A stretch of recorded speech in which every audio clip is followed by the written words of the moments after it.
this painting, I hate it. He hates it. I He hate it really, so really hates much. He hates it so much. Hisao, thank Hello, you. welcome back. Hanako, would you mind could you just move so that... Oh, no, never mind, okay. Hisao, Nope. thank you for sharing your lunch with us today. I really enjoyed my lunch, thank you. It was great. Yeah. And with that, we part ways. Lily entering her classroom and leaving Hanako and me to make off to our own. She's still looking like she wants to run away. So, do you really want to go back to class now? Yes. Okay then. I feel like I should say something more to her, but it's hard to come up with anything that would be appropriate and safe enough. Right. Here's where I am at the moment. Lily? Aye. Yeah. Hanako? Yeah. Aye. Uh-huh.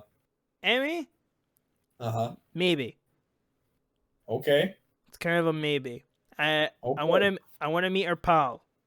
Okay. But yeah, she's in a mission. I'm like, nah. Okay. There's one more person for you to meet. Okay. I can't. I don't know. Maybe I would like to. Maybe that's why Kenji is so sad. He doesn't actually Maybe. realize it, but he has feelings for men. Oh. I think they should have made him like an extra, like another romanceable character, secret character. Interesting. That would have been fun. I think spoilers again. This potential spoiler alert, but definitely a spoiler alert, and it's the same spoiler that was the last spoiler alert. So I think. So yeah, if you don't want a spoiler, then skip the next bit. I think if as part of the bad ending, Kenji like takes you to the roof and like tells you all about his plan to like survive after the end of the world, and then tries to kiss you, and then when you pull away, you fall off the roof and die.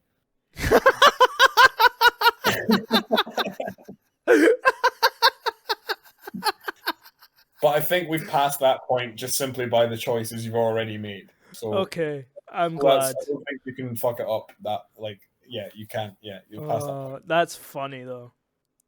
Yeah, it's a shame that you die. Why can't you not just be with Kenji? I don't know. You know, But fucking stinky garlic breath. Anyway. Yeah. Did you read that bit? Yeah. Yeah, I did. Goldfish. Yeah. And Lily was right. The more time we spend out here, the more explaining we have to do. I open the rear door to the class and walk in. The teacher looks up at me and opens his mouth to say something. However, as Hanako follows me in and closes the door, he simply nods to us and continues his lecture. Interesting. This is the third time that Hanako has had her truancy practically ignored. There's definitely something going on here. Yeah. Yeah. We make our way to our seats, and I notice that Misha and Shizune are both missing as well. I wonder if it is some form of informal agreement with the staff, or if it's a perk afforded to the unique students of this school. So Hanako has beef... Sorry, Shizune has beef with Hanako and Lily. So they can't be in the same classroom. Specifically with Lily. But because of that, they can't be in the same classroom together? No, because of that, I don't know. I think Hanako feels a bit self-conscious about being in the classroom anyway. But particularly when she's going to have lunch and hang out with Lily, she doesn't want Lily stopping by the classroom because it might kick off something, you know? Aye. Trying to make as little disturbance as I can, I extract the relevant textbooks from my bag and start catching up. The class goes on quietly. The teacher seems like an okay person, despite the weird first impression I got, and the material is relatively interesting. Yeah. However, the way he teaches is really bizarre. It's as if he expects that everyone is a natural genius. When the final bell sounds, I realize that there is still a lot of time left in the day, and I'm left wondering what to do. It's odd. At the hospital, I had 24 hours a day of free time, but here, filling the considerably shorter hours feels difficult. Everyone else leaves, and I'm left alone with the teacher. Muto is examining the assignment sheets we were working on earlier, marking them with a red ball pen. Raising his eyes from his papers briefly, he notices me and furrows his brow. Why isn't okay? I jump at him addressing me, but I guess it's natural to spark some conversation since there is nobody else around. Nothing. Thinking about what I'd do after school. The teacher slowly puts the cap on the pen he is holding and arranges his papers into a stack, clacking it against the desk twice. There's a lot of paper shuffling and arranging. A lot of papers, yeah. Papers, please. He seems very methodical, and for a brief moment I'm reminded of Shizune, but the teacher is more unhurried and relaxed, much more routine. You have no plans? Nah, I consider joining a club, but I don't know what kind of club would interest me. Go observe a meeting of someone else's club. Might pique your interest. I guess. But I don't know how to continue from there. Muto looks at me in a way that makes me quickly want to take the words back to avoid a conversation. But I can't, so I have to forge ahead. I just don't know how to deal with people. I mean, the other students. I'm talking to people and everything, but... So it's not that I'd be isolated or anything. I just don't know what to think about the disabilities. Like, it feels that I'm being impolite if I pay attention to them, and it's weird to ignore them. Damned if I do, damned if I don't, dude. Yeah, well, the teacher scratched his cheek absent-mindedly, looking very unresponsive. Uh-huh. These things are only an issue if you make them one. Which is kind of what we've been saying at the beginning. Yeah. You can talk normally with someone even if they're blind or something. True. Try to look behind the superficial. There's not a single student here who isn't just a normal kid behind whatever they might seem at first glance. Absolutely. He says the same thing as Yuko did. I know they're right, but it's hard. How can you not consider, for example, Shizune's deafness when the only way to communicate with her is to talk through Misha? Or Hanako. It's not like you can ignore her face. But...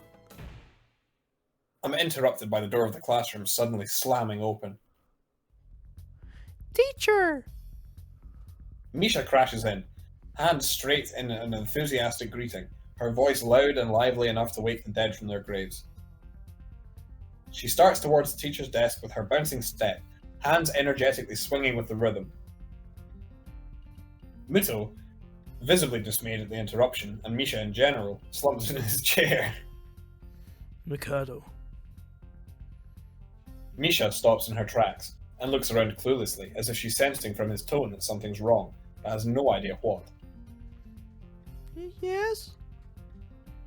We have talked about volume control before. Yes? But she doesn't lower her voice at all, and the teacher just rubs his eyes. So what is it? Hi, we need help. We're running out of supplies for the festival stands. This is a distress. She waves a pink slip of paper she's holding around. So, go get more supplies from the art room. What's the problem with that? Plywood! Plywood is always the problem. Last time we wanted more, there was only a little. But that time, we just took it all and went with that. Now there's none left there. So, do you know where there is some? I don't understand. How would I know? Yeah, he's like a science teacher.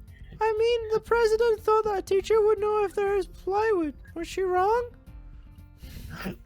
Fuck, I don't fucking know, man. It's like asking the music department where the dodgeballs are kept. Like, yeah, exactly. Yeah. You're not gonna find it any quicker. It looks like he's in great pain. No wonder. Frowning with his entire essence. Looking at the two of them communicate is terrible, like looking at a man being tortured by drilling his skull open while blasting pop music at full volume at the same time. Whoever wrote this is very imaginative. Oh yeah. I think it was like a team. I think various different people took different bits. Yeah. I'm afraid I have no idea if they're... yeah, I was supposed to read it, but it was fine. Yeah, sorry. Yeah, don't worry about it. Oh, what should I do? Oh. Yeah, you'd have to pry them from his cold dead hands, but it's a different matter. Who's? Who? Text history. Perhaps Mr. Nomiya. Mr. Nomiya. Mr. Nomiya. Mr. Nocia. I don't know. I don't have time. We're so busy. She holds her head with both of her hands, looking as despairing as is possible for a person like her. Without even noticing, she crumples the note she's holding against her hair. I shouldn't even be fetching these things. There's so much to do. We're falling behind the schedule. Muto looks at her gravely and then suddenly smiles. Smiling doesn't really fit his face. I think it would be better if he didn't. I wonder if I could get some temporary... I wonder if you could get some temporary help. He switches to staring at me focusedly with a hard expression. I'm doing a hard expression, by the way. Go make some friends. Go make some friends, you weirdo. Go make some fucking friends, weird kid. I guess I could give you a hand. Yeah, sure. You can? Thanks, Ichan. You're really nice. Yeah, don't mention it. She pauses, does a double take, and then points at me with her finger, yelping, "Ah!" and looking very puzzled. Come to think of it, what's Ichan doing here? Class is over. You should be having fun. We just had a little chat. Oh no, it's not detention, is it? Are you in trouble, Ichan? No, I'm not. Is Ichan in trouble, teacher? No, he's not. Muto sighs deeply, and I feel that I have to help Misha to get her off the teacher's back. So, what do you need? Here's a list. I could try to find a plywood from somewhere if there's none in the art room. Ooh, the art room. She offers me the note she's holding. I take it, hesitating a bit. I said I'd help you, but this has no implications on whether I'm joining the council or not. Just saying. No. Aww. Still, thanks, Ichan. Try to be quick. We're in a stall building streak now. We must hurry, hurry, hurry. She bounces out of the classroom, leaving me and the teacher looking at each other with something that feels like a silent agreement. This bitch crazy. Well, there you have it, Nakai. You have something to do now. Gee, thanks. Please don't sound so smug. Looking at the list with a number of items ranging from paint to plywood, all written with small, neat handwriting that is undoubtedly Shizune's, I heave a sigh. I'll be going then. Waving the long list limply at the teacher, I exit to the hallway. Ha! The classroom closest to ours are designated belonging to classes 3-1 and 3-2 on the right side, and 3-4 on the left side, each door looking exactly the same. Further down the corridor, still with identical doors, are rooms that I didn't think were used for classes. I guess the art room is not a classroom as such. I carefully push open the furthest door. I can't stop looking at it. It's horrible. Well, you're going to get to look at something else in a second.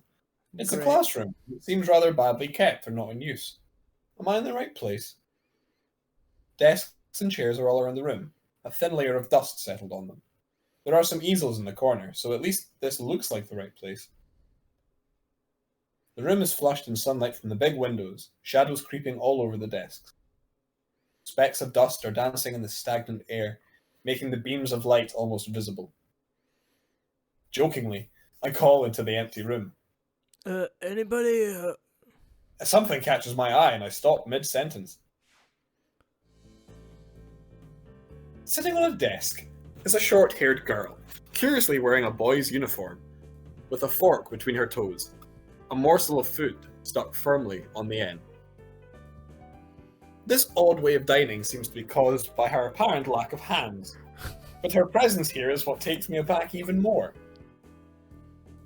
How did I miss her before? She's sitting in a corner very still, but I still somehow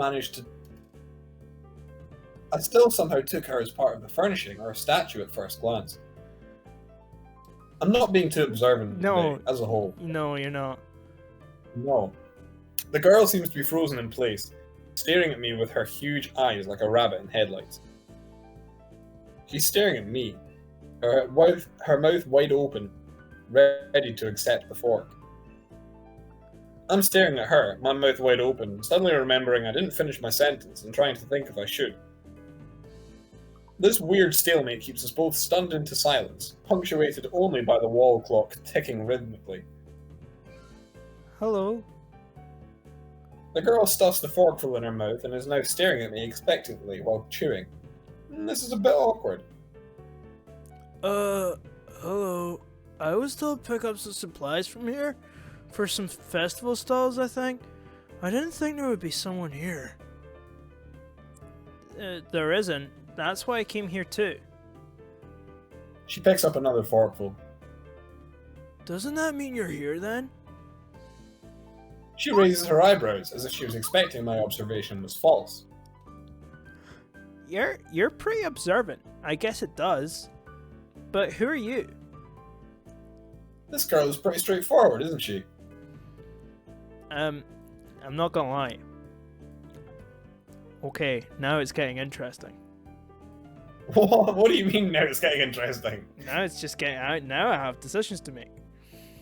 I've seen everybody. I've seen everything. Okay. Okay. Okay. I'm Nakai. Hisao Nakai. I just transferred in on Monday. Uh-huh. I'm Rin. Tezuka Rin. Rin Tezuka. I won't shake hands with you, but at least we know who we are now.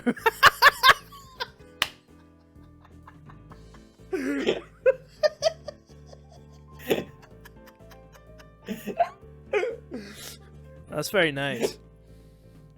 Yeah, Rin's funny. Her deadpan manner of talking makes it hard to determine whether she's joking about shaking hands or not. It kind of bothers me. Joking about these matters doesn't feel appropriate at all. While I'm trying to figure out what's appropriate and whether this girl is, she seems to have lost interest in me and is now gazing yearningly back at her food. Can I continue my lunch? If you don't mind me, I won't mind you. If you need to get your stuff, the supplies are at the back. Go right ahead, but lunch? School's already over for the day. What word would you use then? There's no word for a meal you eat after lunch but before dinner, right? It bothers me very much too, but I don't really know what I should say. I don't think you're supposed to eat a meal between lunch and dinner to begin with. But I'm hungry now, and my delicious boxed lunch would go to waste otherwise. I have curry. It's very delicious. With much decisiveness, Rin once again picks up the fork between her toes, and with at least as much impoliteness, she points it straight at me. How rude. So, Nakai, what brings you to this place? Like I said, I was just told to look for these things. No, the school. From outside you look fine. Is your problem inside? I come to a full stop, opening my mouth but not getting a word out. I can guess. I'm good at guessing. Better than most people. Rin cuts me off before I can answer her question, or skirt around it somehow. I don't know which I would have done. I've frozen this in front of this issue again. I haven't even told anyone here about my condition. Or maybe it's only because it hasn't really come up. I do get the feeling that not making issues of this is a part of the social code here, as the teacher said. I wonder if the people here could relate. Probably not any better than any normal person could. I can't relate to Shizune's circumstances, or Lily's either. Naturally, while I go through all this in my head, Rin keeps considering what my condition could be, with an overly contemplative look on her face. She puts her fork between her lips and leans back, looking at the ceiling as if the answer was written up there. A beam of light illuminates her face from the window side, creating a mask of dark shadow on the other side. I don't think it's anything in your head, and something in your guts would be boringly ordinary, like this lunch of mine, and less delicious. The problem must be in your pants. This messed up Sherlock Holmes kind of statement and the sheer lack of tact it was delivered with catches me completely off guard. I think I might have reeled back even physically as Ren's eyes widened in revelation and astonishment. So I was right. That's something. There's something wrong with your tackle, isn't there? Yeah, man, you got pee-pee problems. Small pee-pee. Still I can't partially help. in shock, but recognizing the need to reply something, I spit out the first thing that I could think of. Hey, it's not about. It's about what you can do with it, man. Okay. It's about what you can. Can't be hustled if No, you're gonna have a nothing heart like attack. that. I have a heart problem. Arrhythmia. Have you heard of them? They're an awesome band, dude. So hardcore. I said it. More like blurted it out, but I said it. The girl in front of me purses her lips together and glowers at me, looking very disappointed. How boring. Trouble in the Pants would have been much more scandalous. What's with this reaction? I'm sorry I let you down. I forgive you. I collect people, and a person with, that kind of problem would have been really great. Collect people? Sorry, people with different problems. Huh, so you just, go around asking people what's wrong with them? Pretty much. I see. With little left to say, Rin resumes her lunch, and the conversation dies away, but I keep thinking about what was said. It's the first time I told anyone else about my condition. All the other people have either known about it already, or heard about it from someone else. Or didn't need to know about it, like every other student here, so far. Should I have told it as a natural part of introductions? Is it expected of me? Hi, I'm Hisao. I have a very serious heart condition. Is that how I'm supposed to go around introducing myself from now on? No, well, you should mention it from time to time if it comes up, if you're hanging out with a girl who likes running. Yes. And she's like, hey, you should come for a run, then you should go, no, maybe. I can't. As if our disabilities would define us. What a disgusting thought. Or maybe this Tezuka girl just has an unnatural interest in such things. As I walk to the back of the room to pick up the items on Misha's list, a chance opens to study Rin from the corner of my eye. Her hair is a burnt auburn, almost orange, and cropped short. Long hair would probably be impossible with no arms. The boy's uniform and the lack of arms make her look very thin, almost scrawny. She's not particularly pretty, except for her murky green eyes which flicker restlessly from below her short bangs, even when she eats. Actually, I don't know who the fuck this main character is, but I'll have you know she's a fucking queen, so fuck you. Yeah. The disturbance and the shadows make it seem like they don't reflect sunlight at all, but instead absorb all of it within them like deep wells. She moves her feet almost as deftly as a normal person would use their arms. However, I can see how this sight could discomfort people, especially while eating. It makes me feel a bit uncomfortable at least. I hesitate to think about the word unnatural, but it's too late now, isn't it? I keep searching the cabins and shelves for Misha's things, but after enough time passes the silence grows too uncomfortable. So I try to force out some conversation out of this strange girl. So, do you always eat alone and this late, or do you get the occasional visitor? Visitors. Maybe you're my first occasional visitor, but I don't always eat alone either.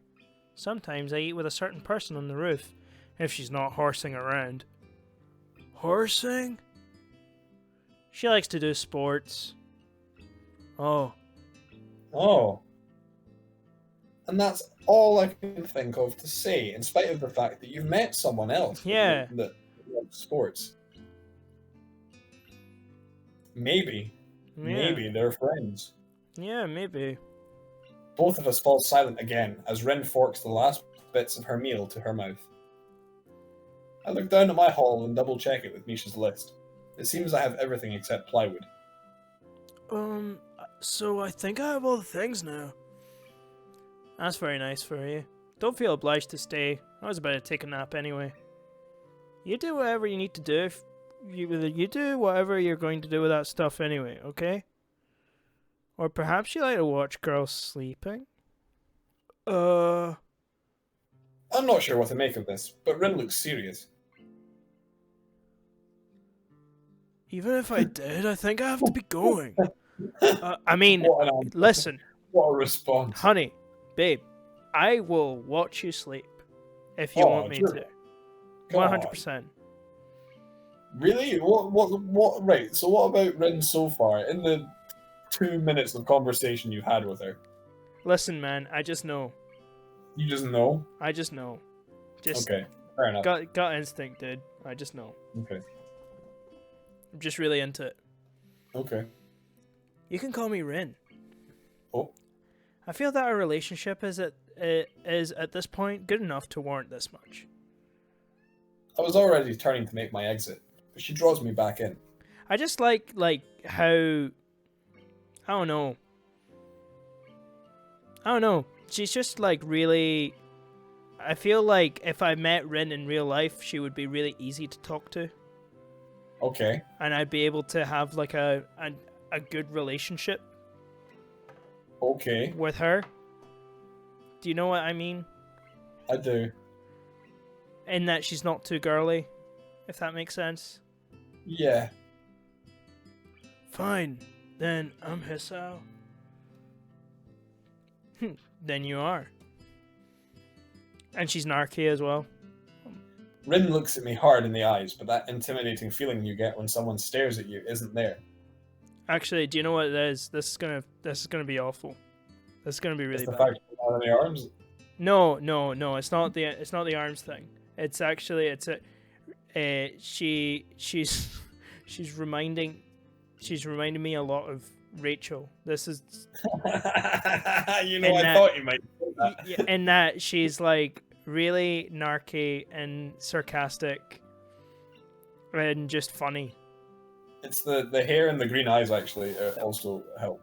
That also is part of it, but they nailed like some of the little like quirks as well, which is weird. It's like she's actually not looking at me at all. Yeah. She blinks a couple of times, and I can't figure out why a pause like this just popped between us out of nowhere. See you later, Hisao. There is something like a tiny smile there in her face. Maybe. I quietly back out of the room. As I shut the door in front of my face, I whisper to myself. What an intriguing person. From inside, I hear a muffled sing-song voice. I heard that. What did she hear? I jump at the sudden appearance of Misha, who I had not heard approaching despite the completely empty hallway.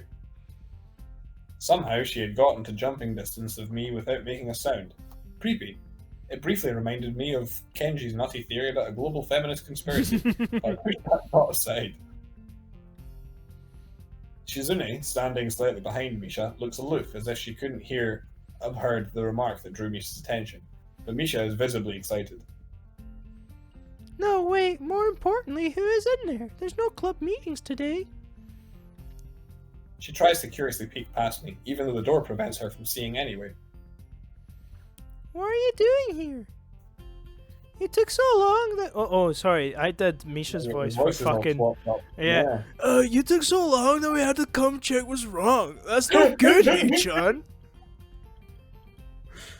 She wags her finger at me scoldingly. Wag. I don't know where that voice came from. That was really strange. I found plywood, but everything else is still missing because you are a retard. Whoa, that's not what she said. I know. Oh, sorry. I got things here. Was just gonna bring them.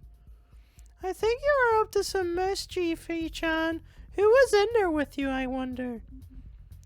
Misha signed something quickly to Shizune, pointing at her own ear a couple of times.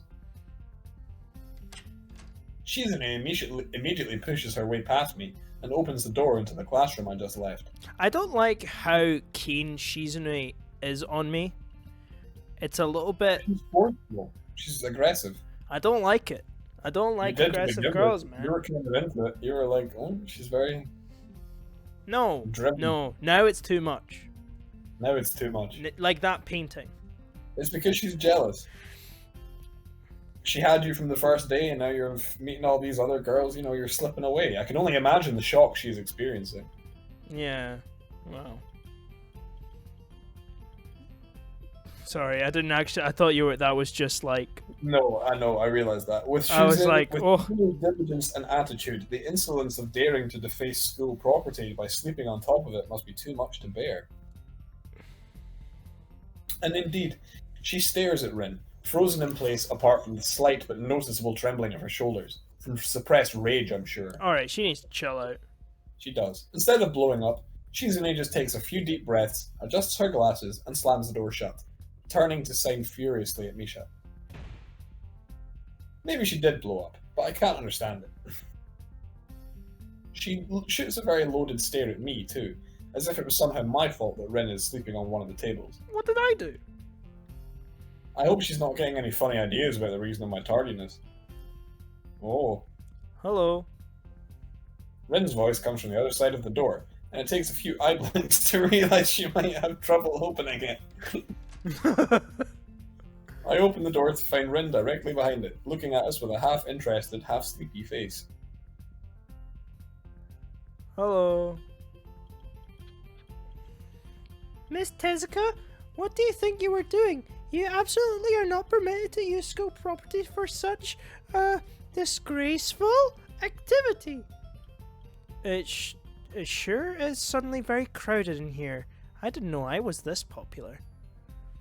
It's hard to say whether she's happy or unhappy about this turn of events. At any rate, she ignores Shizune and Misha's scoldings, so they have no choice but to drop the issue. Shizune taps Misha's shoulder, points at Rin, and makes some quick signs. Popularity aside, please do not do that anymore. Anyway, how is your project going? Will it be done for the festival? Rin looks at them blankly, apparently at ease under the pressure Shizune's cold stare is putting on her. I keep wondering about that myself too. And? We'll think about it harder. As Misha signs her reply to Shizune, her face turns into an unsatisfied frown. Miss Tezuka, please try to take this seriously. It'll be a disaster if the wall looks like someone threw up their lunch onto it. Rin nods assertively. We'll think more seriously. Misha actually giggles at that, but Shizune doesn't, not even after translation. She just shakes her head, takes the materials from me, and takes off with Misha in tow. You goofed it now. Done messed up. Rin frowns thoughtfully as she looks after the retreating student council duo. How rude. And you know what? I'm with Rin on this one.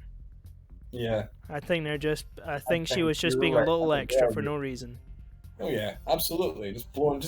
Being a power play, man. That's what she's. Anyway, I think we're gonna end it here with clearly best girl at this point. I know it's a bit early. It's only 8 episodes in, but you think you found her. I know that the heart wants. The heart wants what it wants. Yeah. Obviously, but I mean, like, yeah. Who knows? Who knows? Maybe as I go through the game, I might change my mind. But at the moment, you found the woman for you. I mean, I did that already in real life, but in game, yeah.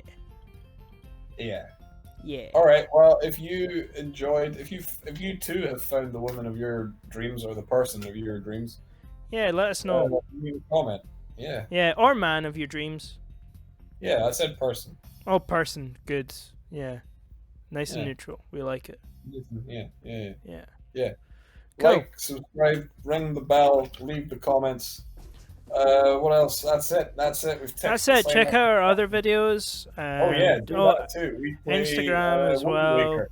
We play Doki Doki Literature Club. We play a little bit of Broforce. We might have some Half-Life 2 up by now. Who knows? We'll see. Yeah, who knows? Anyway. Stay tuned. Stay classy. Yeah. See you later. Bye. Bye. Part-timers, we do this part-time. If you enjoyed it, please like and subscribe.